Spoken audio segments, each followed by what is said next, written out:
Welcome back to Chalk Talk.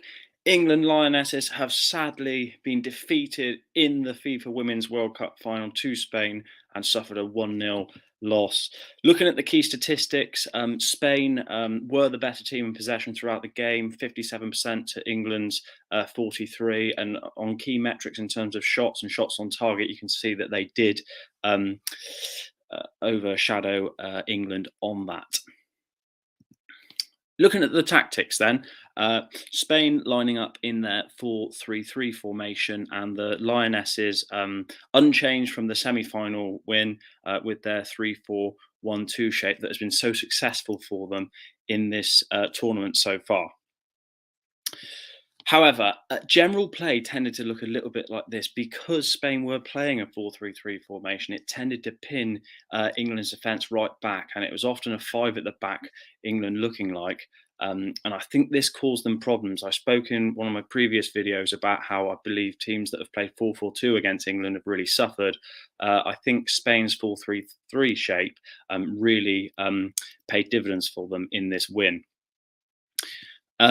Working from left to right here, we can see here, obviously, Russo and Hemp up front, the two forwards. Spain had a 4v2 advantage against them there in that area.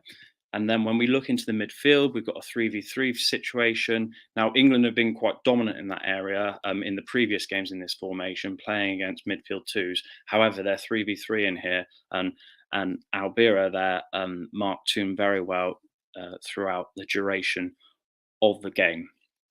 And then if you look at this is obviously where Spain, perhaps you could say, have an underload to a certain extent, but because the Spanish wingers are pinning the English back five into that position, it means that England don't have as many players in attack. So when they go forward, they're significantly underloaded when trying to break down the Spanish midfield and defence when going forward.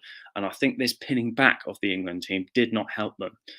So much so that in the 29th minute, Bronze had a bit of a crazy dribble inside and lost the ball. Really unlike her, probably through frustration about being pinned back so much in the early stages of the game.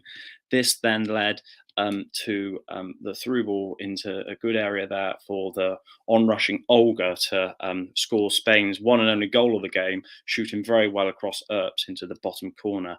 And I feel like this was a preventable goal from England's point of view. However, this is what happened. Into the second half, and there were bold changes from Serena Wiegman, making a double substitution at half time, bringing on James and Kelly, and changing the shape to a 4-3-3. Yes, second half was more even, albeit obviously Spain had their penalty saved on the 69th minute very well from Mary Earps. And second half was more of an even contest. I felt a little bit disappointed that we needed to change our shape to try and combat Spain. However, once Spain went into the lead, obviously they had that 1-0 the lead. They're very good at keeping possession and were able to sort of kill the game to some extent and resort England to very few chances and were content in doing so. And I think throughout the course of the game, it's probably fair to say I think Spain did shade it. I think they did deserve to win in the end, and well done to them.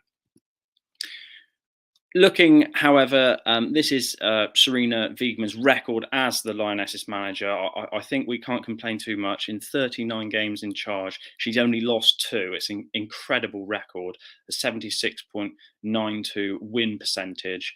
Of those 2 losses, only one of them was in a competitive game, obviously. Got to the Euro final, won that last year. She has previous record with the Dutch national team, obviously getting them to finals as well of tournament. And then obviously coming very close this year and just losing out in that World Cup final. The England Lionesses have done us proud.